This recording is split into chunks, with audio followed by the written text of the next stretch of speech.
Jad, I'd like to start with you. What do you make of America essentially deciding where the oil revenues of Syria go?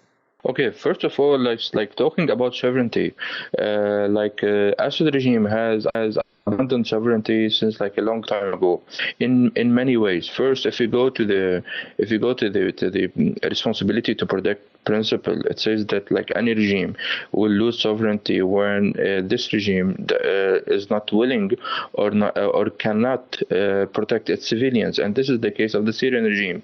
Second, with all this huge number of militias, like those coming from Afghanistan, those coming Shia from Iraq, those coming from Iranian forces, even like army forces, those coming from Russia, those coming from Lebanon, from Hezbollah, those from Turkey, from the US.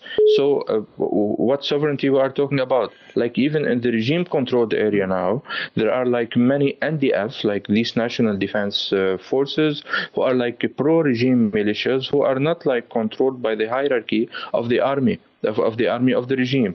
So it's in Syria now, it's a de facto. Whoever is there is controlling the area. As the oil revenues, like this, we are not talking about huge amounts of oil reserves, but there it's important for two reasons. For the oil, one. And by the way, the regime is like through contracts with the Kurds, with YPG, is taking part of this. Yeah. Like part of this oil is being sold to the regime areas. But what's important for the U.S. is the area there is not to allow Iran to have like to build any bridges or to be free in military movement from Iraq to Syria.